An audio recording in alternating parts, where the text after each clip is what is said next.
मैं अपना विधानसभा चेरिया ग्राम के मोहान के मठिया से आता हूं। अरे हमारे जिला अध्यक्ष और वहां के विधायक श्री संग्राम सिंह यादव जी भी हमारे भाई पटदार और मौसी के लड़के हैं। मैं एक बहुत ही पुराना सफाई हूं। जिस समय नेताजी क्रांति रथ ले करके 95 में पार्टी का गठन हुआ, तब से हम लगातार सेवा करते रहे, कभी किसी पद की इच्छा नहीं। आज जो है उसी समाजवादी पार्टी के द्वारा भाजपा के खिलाफ एक बड़ा आंदोलन शुरू किया गया है और कहा जा रहा है कि ये आंदोलन पूरे उत्तर प्रदेश में चलेगा और 2027 में भाजपा को पूरी तरह से हटा दिया जाएगा। देखिए, अभी जितने समाजवादी लोग इसमें जुटे थे, अभी एक बात आपको बताता हूँ। अभी नीरज शेखर जी चुनाव लड़े थे, एक जगह खड़े जब चुनाव लड़े थे तो इसी अंबिका चौधरी जी के घर पे हम लोगों को बुलाया गया था। वीरपाल यादव जी आए थे। उस दिन हम लोगों ने दर्द कहा तो सारे लोगों ने कहा कि जो झंडा लगा लिया है, चाहे बीजेपी का चाहे कोई भी, अभी हम दर्द दूर नहीं करेंगे, बाद में दर्द दूर किया जाएगा। तो फिर देख रहे हैं लोग मंच पर हैं और पुराने समाजवादी जो जिले के हैं उनकी उपेक्षा इतनी बड़ी हुई है।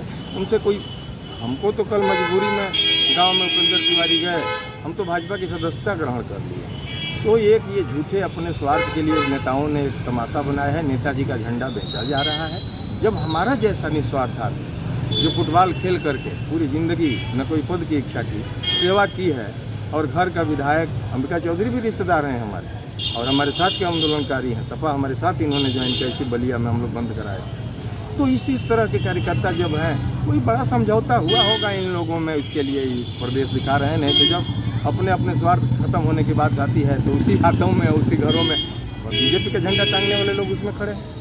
तो आज तो इस जो धरना प्रदर्शन आज किया गया है, इसमें जितने भी विधायक हैं, यहाँ तक कि घोसी सलेमपुर के जो सांसद हैं, बलिया के सांसद हैं, वो भी शामिल हैं और सीधा सीधा एक ही मुद्दा है, भाजपा को हटाना। और आप उसी समाजवादी पार्टी से जुड़े हैं और आप बता रहे हैं कि हम भाजपा ज्वाइन कर लिए हैं। तो फिर इसके पीछे क्या वजह क्या है? किस दम पर ये लोग भाजपा को हटाएंगे? एक बात समझिए, जो सफलता मिली है उत्तर प्रदेश में वो केवल सपा की नहीं, वो एक लहर थी, उसमें सारे अलायंस के लोग थे, और एक जो सत्ता के खिलाफ लड़कों का नारा था या संविधान का नारा था, उसकी जीत है। ये लोग तो अपने ज़मीन के नीचे देखें झांक करके कि पैर के नीचे ज़मीन है कि नहीं है, ये स्थिति है। बहुत ही दुर्दशा में है समाजवादी पार्टी। अब एक दबाव झूठे ये लोग कर रहे हैं, करें, आंदोलन करना इनका धर्म है लोकतंत्र में, लेकिन सच्चाई ये है कि अब इसके आगे इनको कहीं कुछ करके आगे नहीं बढ़ना है। स्थिति खराब हो चुकी है। कार्यकर्ता आज आएंगे, कल चले जाएंगे। तो आप इतना खिन्न क्यों हुए समाजवादी पार्टी से? मैं इसलिए खिन्न हुआ कि कभी समाजवादी पार्टी से कुछ नहीं मांगा। नेताजी हम लोगों की इज्जत करते थे। नेताजी के जीते जी हमने पार्टी नहीं छोड़ी। बड़े भाई संग्राम सिंह को फेफना विधानसभा जिताने तक हमने पार्टी नहीं छोड़ी। लेकिन जब मेरे गांव की सड़क 3 करोड़ की लूटी जा रही थी, मैं दौड़ दौड़ के दोपहर में लड़ रहा था। अभी मैं क्षेत्रीय संघर्ष समिति में आंदोलन किया हूँ भूखों, जिसमें ट्रेन रुकी है। लेकिन मैं एक चीज़ देखता हूँ कि हम लोग समाजवादी लड़ते थे तो लोग देखते थे कि समाजवादी लड़ रहे हैं, लेकिन ये लोग मंच साझा करके अपना एक्सरे लेने के लिए लड़ रहे हैं। बताइए कितनी बुरी बात है। यही पाणे जी संग्राम भाई को चिलघर में चुनाव नहीं लड़ने देते। नीरज शेखर ने बात किया, सच्चाई झूठ नहीं बोलूँगा, गले में शंकर की माला है, लेकिन श्रेय लेने के लिए लोग केवल राजनीति कर रहे हैं। कितना विधानसभा की जनता इतनी त्रस्त है कि आज हमारे भाई हैं तो क्या आज कहूँगा तो अच्छा कहूँगा। इनके ऊपर इतनी उंगलियां उठ रही हैं कि सच्चाई पता किसके ऊपर? हमारे गांव, हमारे भाई विधायक के ऊपर। कभी संग्राम सिंह के ऊपर? हाँ, संग्राम सिंह के क्षेत्र में आते नहीं हैं। सड़कें खराब हैं, निधि का पैसा कहाँ खर्च हो रहा है। आज नहीं कहूँगा तो चुनाव के दिन तो ये हार जाएंगे। शायद ये सुधार कर लें।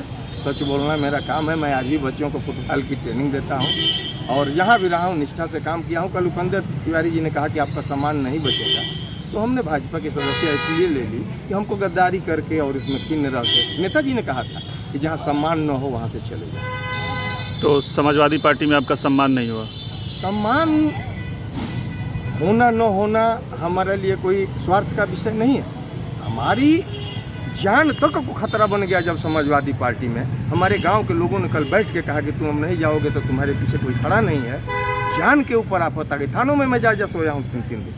तब जाके हमने सोचा कि ओहो अब तो मैं गलती कर रहा हूँ। नेताजी ने सही कहा था कि जहाँ सम्मान न हो वहाँ तुमको कुचल दिया जाएगा, वहाँ से हट जाना। ईमानदारी से कहीं काम करूँगा, इज्जत रहेगी, सम्मान बचा रहेगा, जान बची रहेगी।